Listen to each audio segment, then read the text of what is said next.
Welcome to the Let's Talk Poker show. I am your host. I am Poker. It's a pleasure and an honor to be here once again with you guys. Before I get into the topic of discussion, just want to thank all of my subscribers and people that have been supporting my channel. I am currently at almost 800 subscribers. I am very humbled and very elated and overjoyed by the overwhelming support of everybody that have subscribed to my channel, that have liked and comment. This is truly amazing. I don't know how to take it sometimes, but I'm very appreciative of everybody's support. So thank you. We want to keep this going. I want to really try to grow this channel and this brand that I'm trying to make, and let's just keep it going. So thank you for the support from the bottom of my heart. Once again, I just want to say thank you. So I was watching a episode of a podcast. The podcast is called the Nick Vitucci podcast. The Nick Vitucci podcast. Hopefully, I didn't butcher the guy's last name. Who is Nick Vitucci? He's a professional poker player. He is the owner and the creator of the Hustler Casino live stream. That's a very popular poker live stream. If you're a poker player or a poker fan or poker, you are very familiar with this live stream. And he is the creator and owner of that live stream. I want to say he's also one of the owners of the casino too. I could be wrong, but I believe that he is also that as well. And he was interviewing a lady that goes by the name of Robbie Lou. If a lot of you don't know who Robbie Lou is, she is a poker player as well, kind of new to the poker scene. But her star quality or whatever you want to call it kind of grew very much recently when she was involved on that live stream. She was involved in a very controversial hand with a guy that goes by the name of Garrett Adelstein. I believe that's how you say his last name, Garrett Adelstein or Adelstein, whatever. If you're a poker player or a poker fan, you know who I'm talking about. So if I'm butchering the guy's last name, you know exactly who I'm talking about. Anyway, she was involved in a very controversial hand with this guy named Garrett Adelstein, and it was controversial because she won the hand, but she was criticized for how she won the hand or how she played the hand. And the guy who she won the hand against, she won a lot of cash from him because it was a cash poker game. So basically, it was live cash, and she won a big pot. Let me see how much, because I took some notes.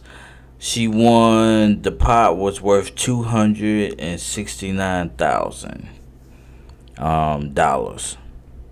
That was the pot that she won. That's a lot of money, and she won against him. And although she was successful in winning that hand, a lot happened after that, to the point where the guy was shocked. He was mad. He was pissed off, upset, flabbergasted, a whole lot of more emotions. And he basically accused her of cheating.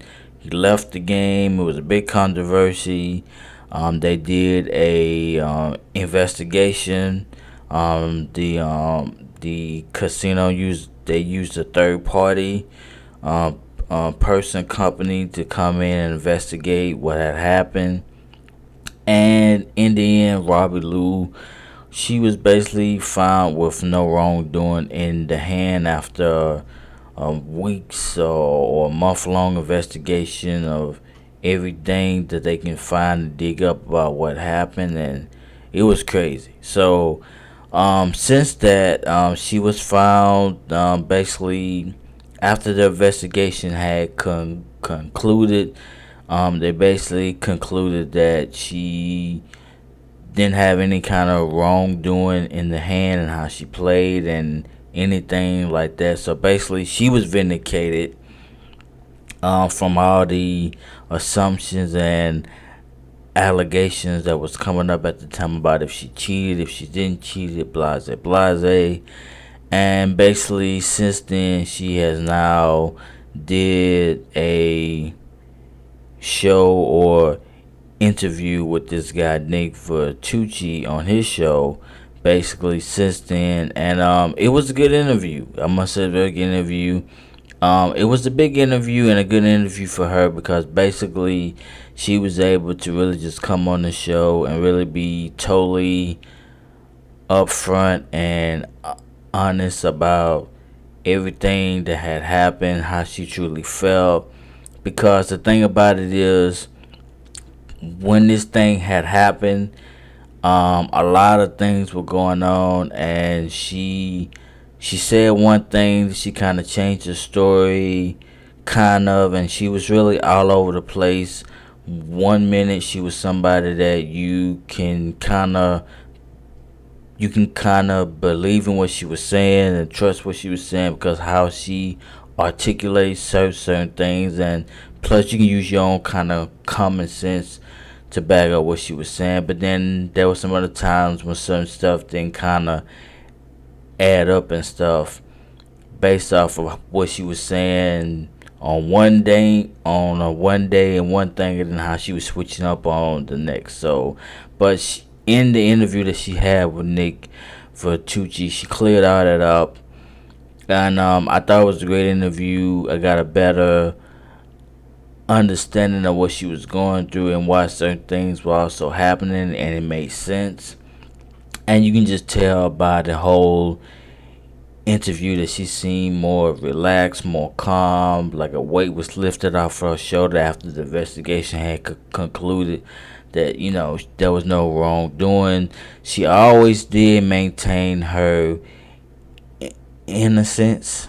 She always maintained that she was innocent of no wrongdoing, and that came out to be true once the investigation was done and completed. So she always maintained it. So it was a good interview. Couple of key spots in the interview, basically, and I'm also going to talk about the hand itself and give my thoughts on what I thought happened. Because I never really talked about it when it came out like a lot of people did. Like everybody and their grandmama had their own opinion about if they thought she cheated, if they thought they saw this, they saw that. Like, it was crazy. It was a massive story for a long time, and a lot of poker players, pros, and commentators, everybody really weighed in on social media, weighed in on different outlets, on their opinions. So it was a major story, but I never really commented or gave my opinion, being that I now have my own show and I can speak on things like that. I never did. I kind of just let things played out, and I wasn't gonna really say anything. But when I saw this interview with her on it, then I said, you know what? I'm gonna take the time out to explain what I thought happened and break down everything, which I'm about to in a second. But as far as the interview go, I thought it was a good interview. She sounded very thorough. She sounded very relaxed and relieved and just calm, and just basically like a weight was lifted off of her shoulders. Basically, she said, one of the key things is that when she played the hand, one thing was that she actually had misread her hand. She thought she had a winning hand within the hand that she had and what was on the board, but she actually didn't. But she thought she did. But she how did she put? She thought she thought she did. She realized when she flipped the cards over that she really didn't. But she still won the hand anyway, because even with the crappy hand that she had, it was better than his crappy hand. But she really thought that she had a better hand than what she has shown and displayed. But when she was going on different outlets and talking, at first when all this happened, she claimed, as she did on the show, that she thought she had a certain hand.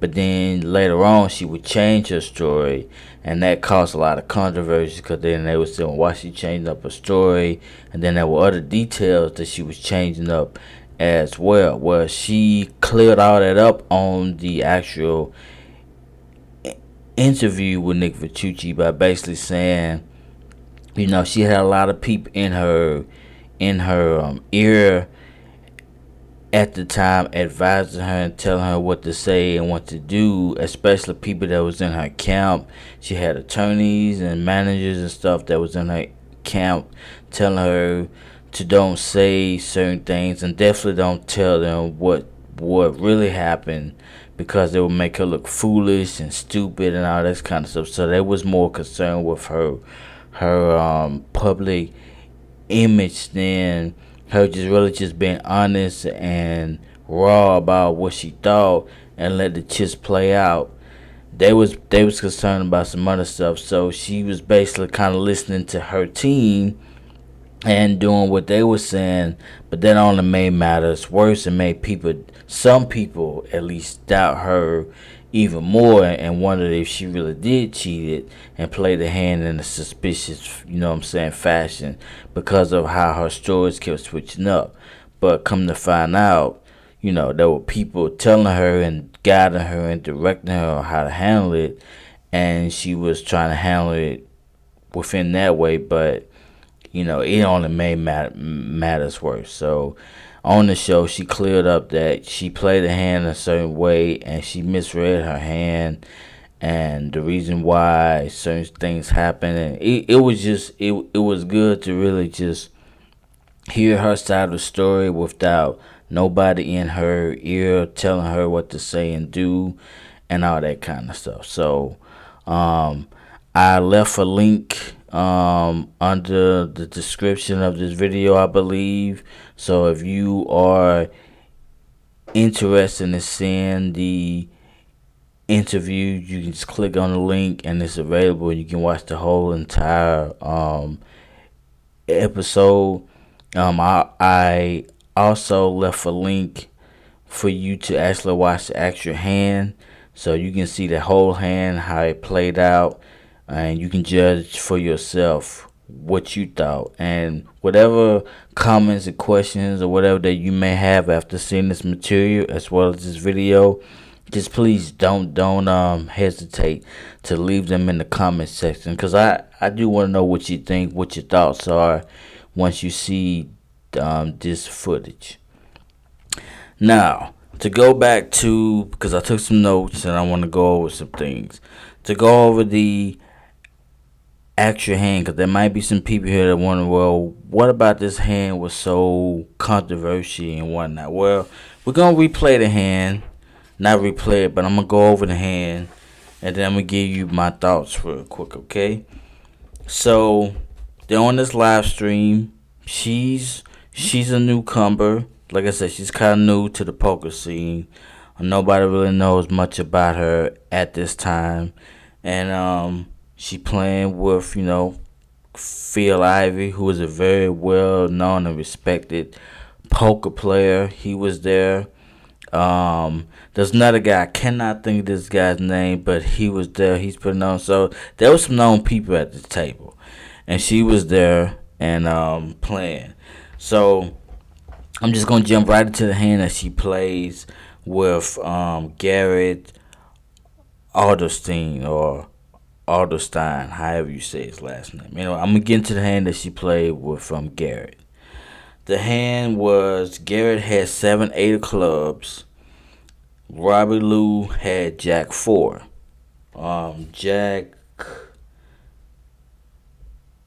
She had jacks and 4 heart. I don't know what was the suit and the jacks, but basically she had Jack 4. Let's just go with that.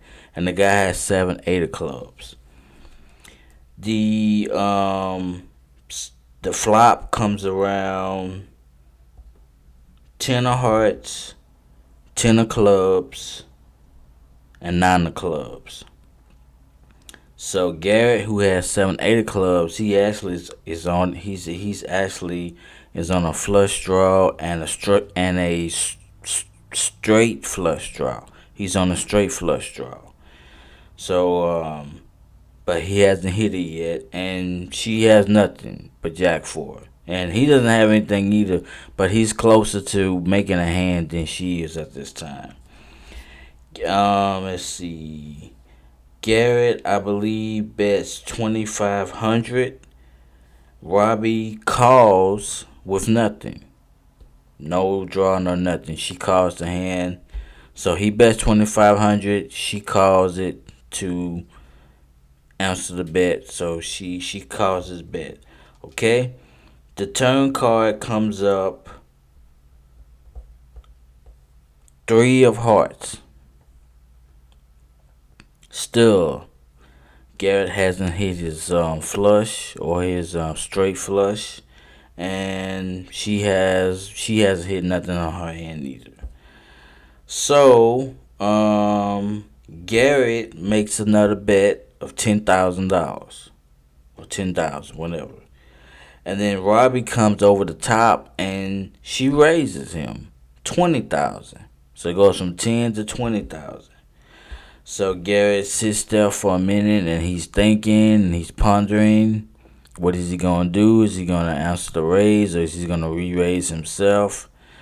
And he goes all in. He puts all his chips in. He says, "I'm all in." So he's all in for everything. So now the pot is really big now at this point.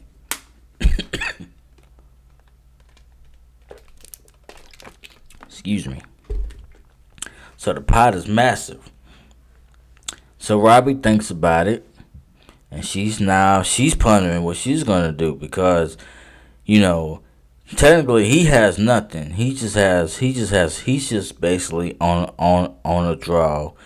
But I think he thinks that she doesn't have nothing or a strong enough hand to call, or that she doesn't have the guts to call. So he's basically, in my opinion, he's trying to basically just bluff the pot. Um, and she has nothing. I guess she's trying to do the same thing from what I can see. But right now she's thinking because he's putting all his chips in, and that can cost her a lot of chips if she don't play this right. Especially since at this point she's only with Jack four and she don't have a draw or her Jack hasn't hit or nothing. So excuse me. She thinks she on one of the things I remember her saying is that she asked him if threes was good. So at that point, I believe that's when she thought that she had Jack three. She had Jack four, but she thought that she had Jack three. And that's where the misread of her hand comes into play. Cause she asked him, "Is threes good?" He doesn't say anything. What he meditated, but I don't remember what he said. But in any case, so she thinks she's got three. She thinks she has a Jack three, and a three was on the board if I'm not mistaken. Let me sure I go. Yeah, matter of fact, the three came on the turn. So she thinks, and she calls. She said, "I call." So she calls the all in. So now you got Jack four against 7-8, which she actually leads because she's got the better hand. She don't have nothing. She didn't hit anything, but neither did him. So now it's up to the river card. If he gets a club, then he wins the hand. Cause he gets the flush. If she gets a jack, excuse me, a jack or a four, she hits the hand, then she wins.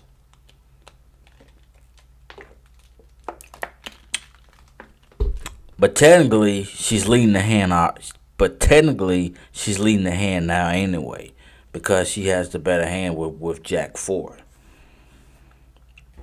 So she calls. Everybody is like, "Whoa, what is this?" And now mind you, they have not turned their cars yet. They they do this thing where sometime in cash games they'll run it back. So basically, what that means is at this point they're going to the river. They can so once they turn up the river, technically that's the end of the hand. But sometimes in the cash games, I've noticed they're running back twice. They'll do this thing where they'll run the river card back twice. So instead of doing it once, they'll do it twice. Sometimes they're doing with the turn and the river too. But in this case, it was just a river card, so they did it twice. And whoever wins wins. So like for example, he can win. Something can happen, and he can get a flush, and he can win his hand the first time. And then when they do the river turn again, she can win. So basically, they would split the pot, or she can win both times and win the pot outright, and the same goes for him. So with that being said, she calls. They do the first run out on the river, and she wins. I don't think I wrote down. Okay, I did. So the first river became nine of diamonds. So that didn't do nothing for nobody. So Robbie wins the first one. She wins the first run out. And then the second time they did the river card again, a eight of spades came out again. Didn't do nothing. He didn't hit his flush or anything that would win the hand for him. And she didn't either. But because she had the jack four, which is better than seven, eight of clubs, once again she wins the hand. So basically, they both were trying to outbluff each other, and she ended up having, I guess, the better bluff, or she made what they call a hero call, meaning she had the guts enough to make a very bold call against with basically nothing, and she won. And that's exactly what happened. So she won the hand. So Jack 4 beat 7 8. A crazy hand, crazy sequence and what happened. And the moment, so after that, now they turn up the cards. Now, mind you, this guy, Garrett, he is well respected in the poker community. Um, Everybody knows him from what I understand. He's very well respected. He's a great poker player. He's great in cash games. He's great in these situations. So he has a name and a reputation that is impeccable, and people respect him. So he's playing up against somebody who is new to the poker scene as far as just kind of dynamic and world goes, and she's getting her feet wet, and she gets out and he gets outplayed by a person like her in her caliber and her and her statue. And mind you, they didn't turn the cards up at this time when all this was going on. So once the two runouts happened, he was confident. It's almost like he just knew that he won. It was like that. It was no doubt in his mind that she didn't have nothing that was gonna beat what he had, and he was gonna win the hand. Like he was smiling, laughing, giggling, and everything. It was almost like for him, it was in the bag. I got this. And then when they flipped the cards after they did the two runouts and they flipped the cards over, oh man, all that changed. Like, and that's why I have the video here for you guys to see for yourself, because it was like night and day. His reaction dropped from happiness to I got this to what the hell just happened. Like, man, he looked like he wanted to kill that girl. Like his face changed so quickly. He was in shock. He was in awe. He was stunned. He was frozen.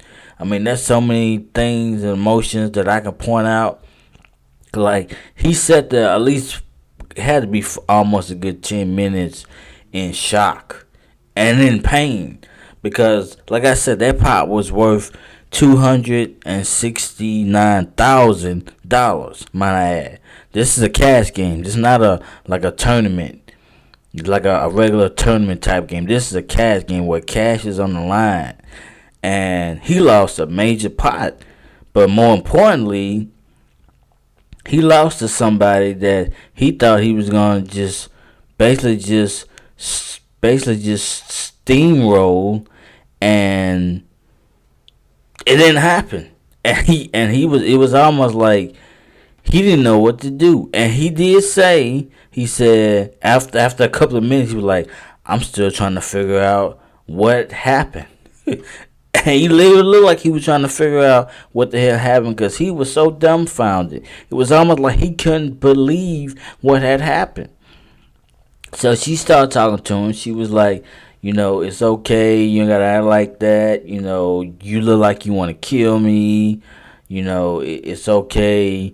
You know, everybody gets lucky or something like that.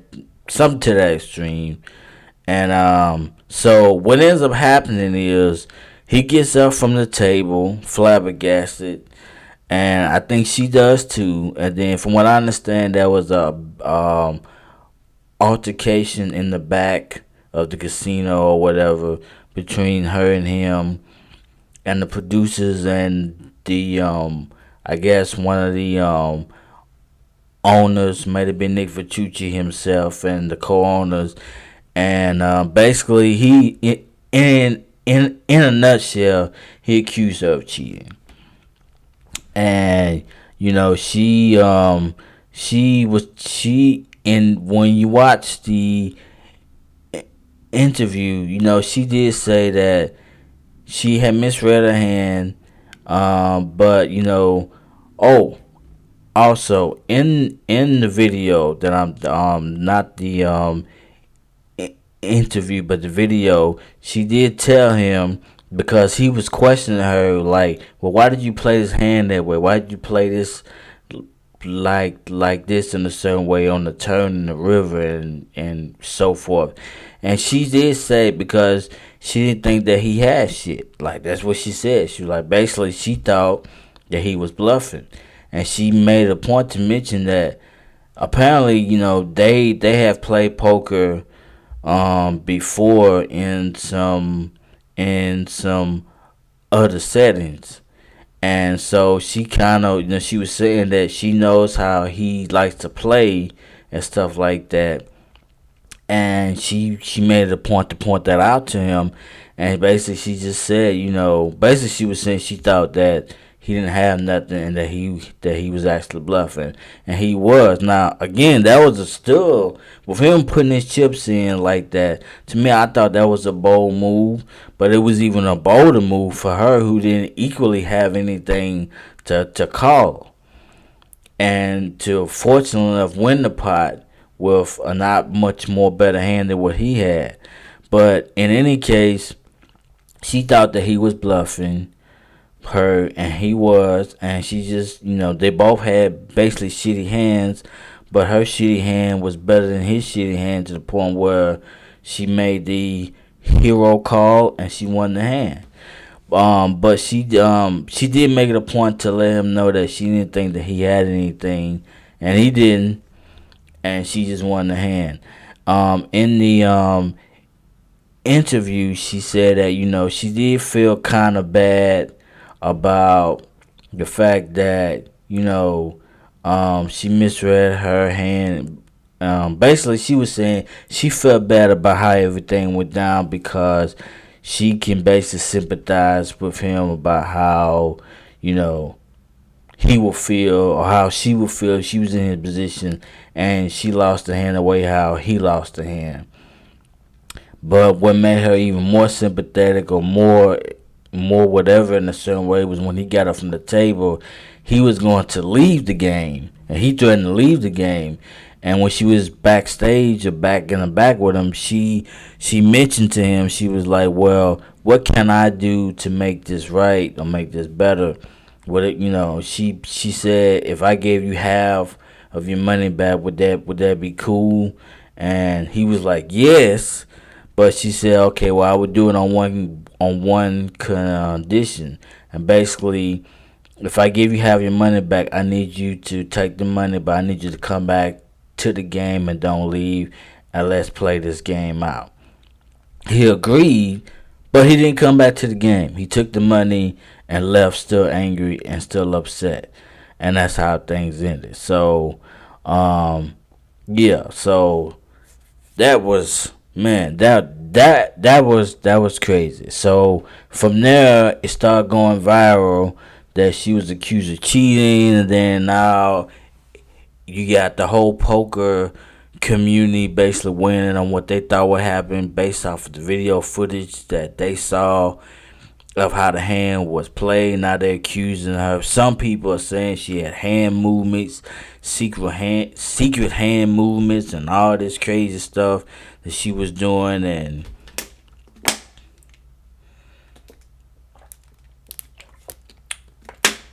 And it was just crazy. It was crazy. Everybody had an opinion, and at the end of the day, they did an investigation, and they used a third party company to come in and do the investigation. So there can be no dispute of them saying that the casino, themselves did the investigation and had their own bias or whatnot. So they used somebody else to do it. They took about a month or a little bit, maybe over a month, and they didn't find anything to say that she cheated. She played the hand the way that she played, and that was that. What I didn't like, and I don't like this in general in poker, is when you play a hand a certain way, and it may be unconventional, and it may not be in the lines of the way how poker players think you should play a hand, or the way that the standard has been set, or how you should play certain hands in poker. And when you go against that, I don't like how the poker community wants to judge that and act like that it's the worst thing in the world, and that it must be something more to it, like a cheating, or why would you play it like that? Like they act like that you can't go against the grain, like you can't be creative in poker.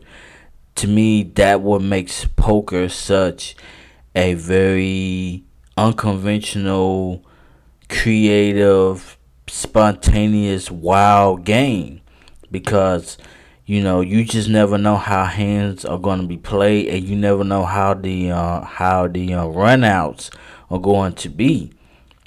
So you can play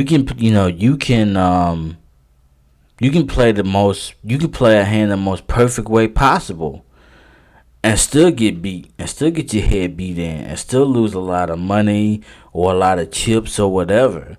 Poker is just that kind of game where nothing is really always as guaranteed as you think that it's going to be.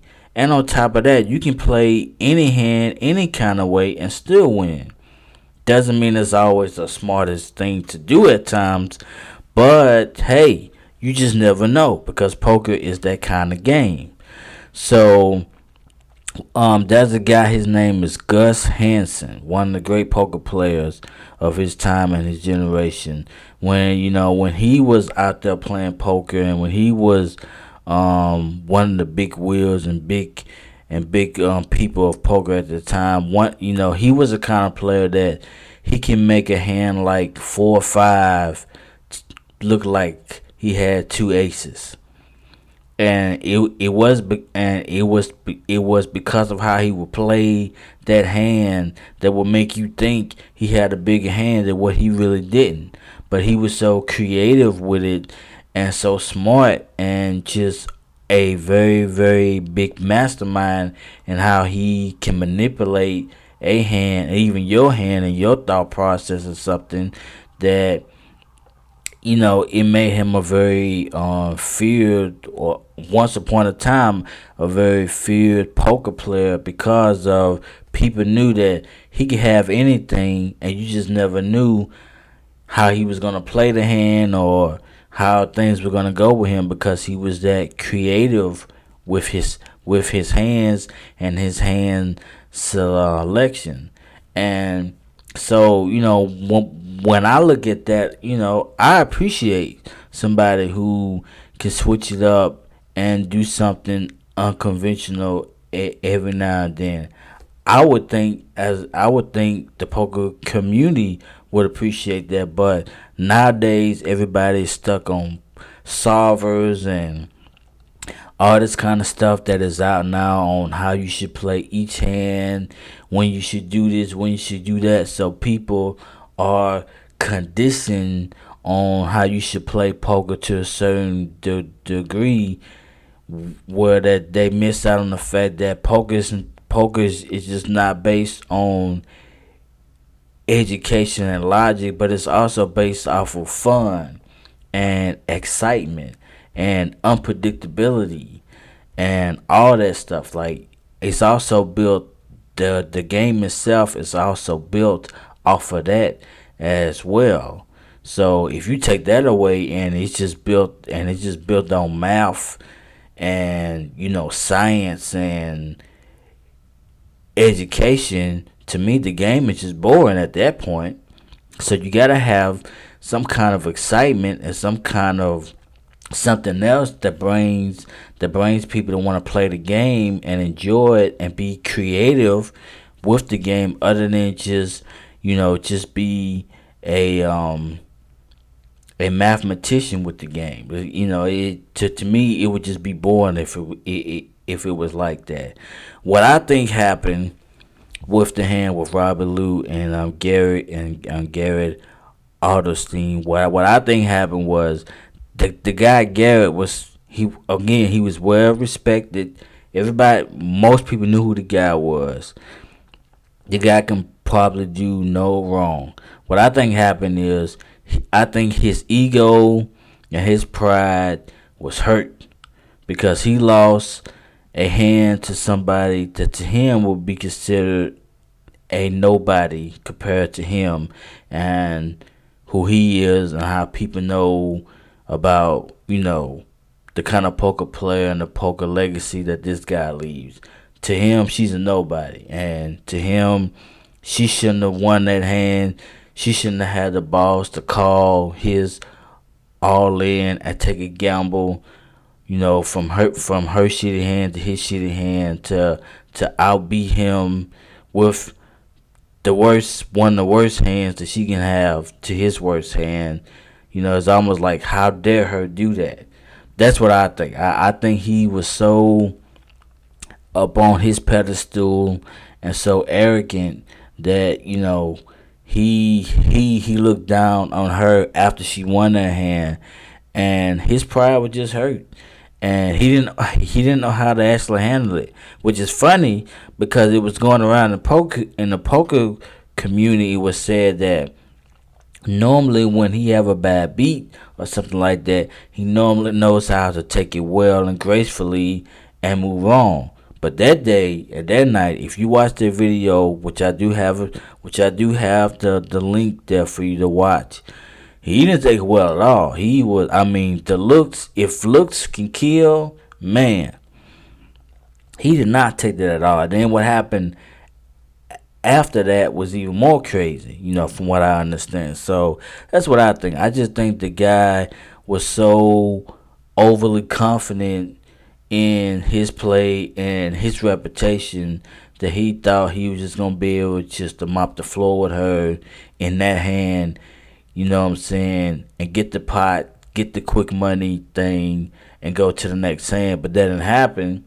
She made a read.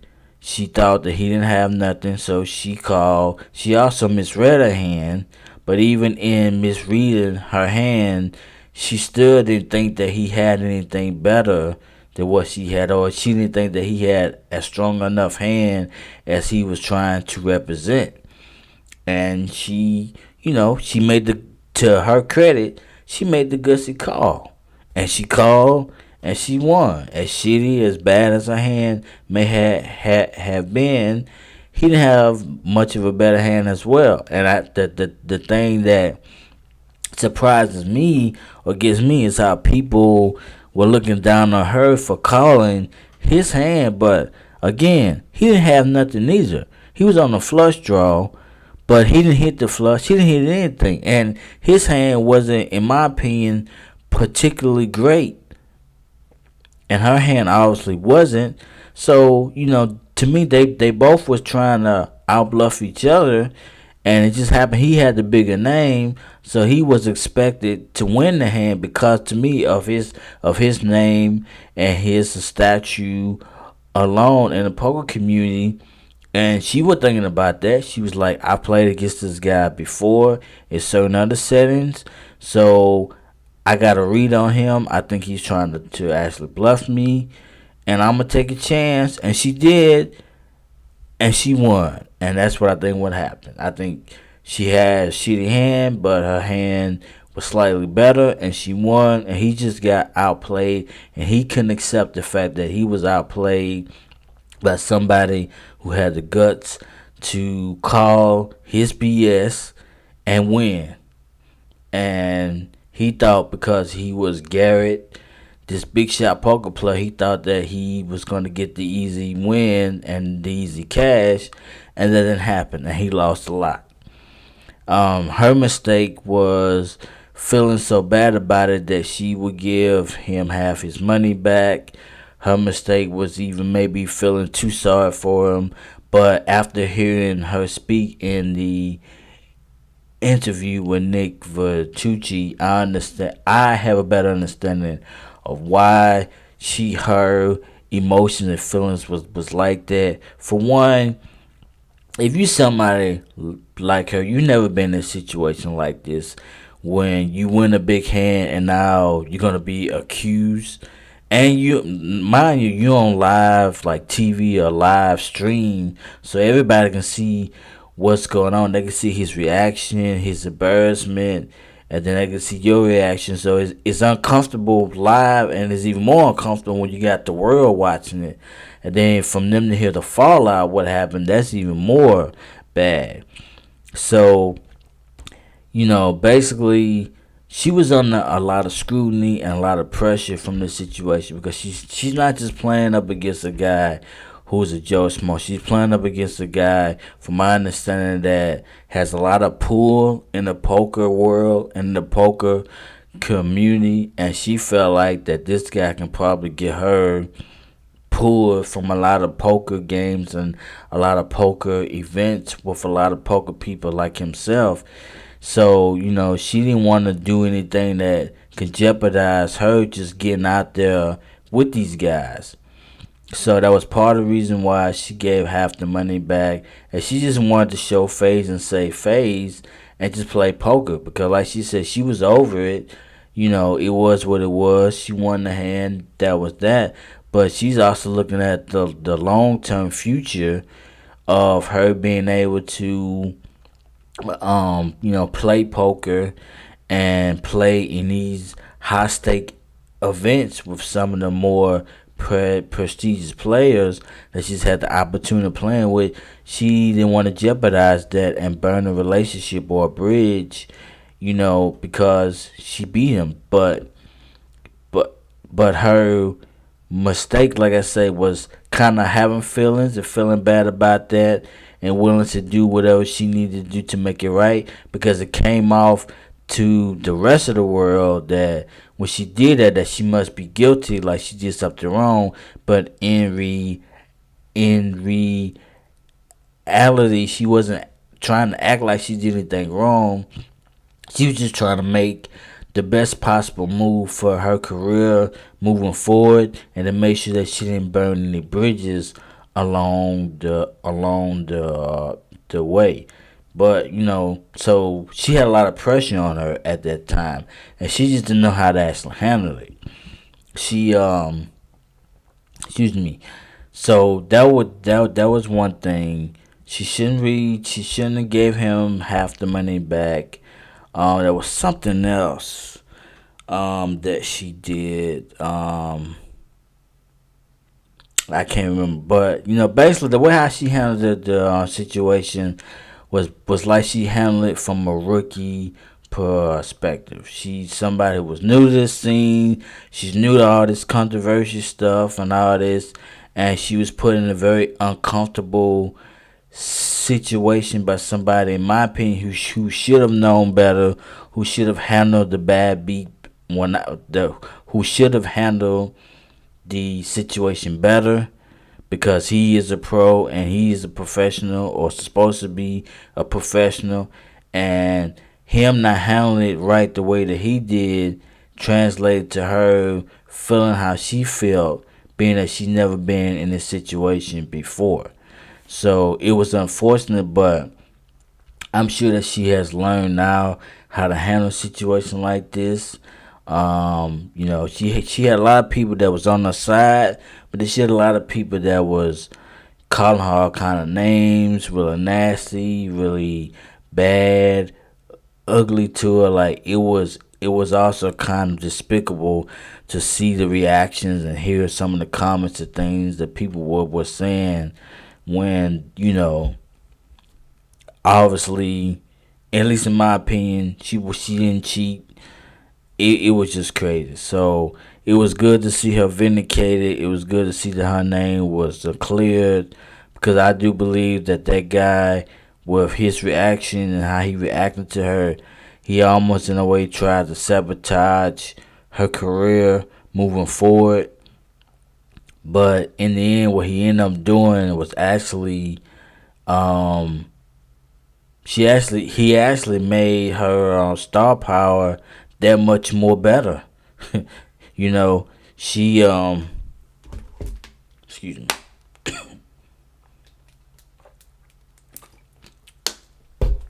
Hey, by him acting the way how he acted, it actually grew her presence in the poker world, and it risen her stock even more. Now, and especially now that the investigation is done. Now, she's getting all kind of people and invites that want to invite her to games to come out and play, because she's such a big figure now. Because of that controversy, he actually helped her more than he tried to actually hurt her. So it actually backfired, and he kind of looks more so like the bad guy, and she looks more so like the hero.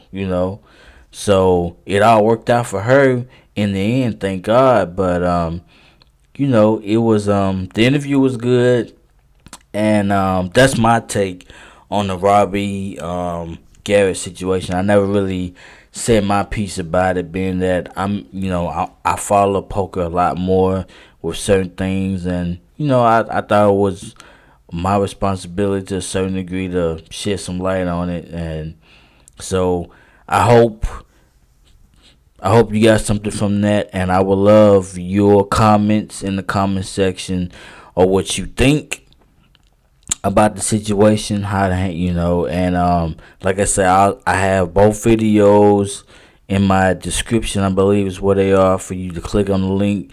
You can watch the actual hand, and you can also watch the actual interview with Nick Vertucci. All right. With that being said, once again, I want to thank each and everybody for liking, for subscribing to my page. At the moment, I had almost 800. Let me see, check my phone real quick, see where I'm at now. And wow, I am over 800 subscribers. Over 800 subscribers. Don't tell me I'm gonna get 1,000 before this night is over with. That would be, man, I wouldn't know what to do with myself if that happened, man. The support that I'm getting is crazy. I appreciate it a lot. I am so thankful to each and every one that has subscribed and is still subscribing to my channel. Thank you, thank you, thank you from the bottom of my heart. We're gonna grow this thing. We're gonna make it big. I strive to get better. in my delivery of my show and how I speak and talk. Still learning, but I'm still trying to do my best because I do care about this channel. The more and more support that I get, and I am trying to get better with each and every episode that I put out. Follow me on IG. Follow me on Instagram at I am poker. Sorry, I just need to see something real quick.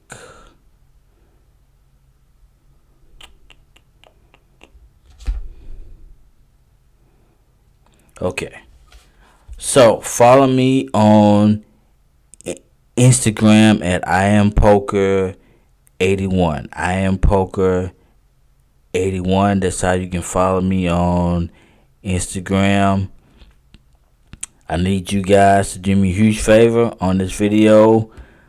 If you like this content, and if you are a poker player or a poker fan, especially if you're a poker fan and poker player, please subscribe to this channel. Hit the subscribe button, hit the notification. I need you to do this: hit the subscribe button, then hit the notification bell. When you hit the notification bell, hit the word that says all. You do that, you're guaranteed to get all of my content from my videos. I also do shorts on here as well. My shorts are doing extremely well, so let's keep the numbers going as well. Again, subscribe, hit the notification bell, hit the word that says all, and you're all set.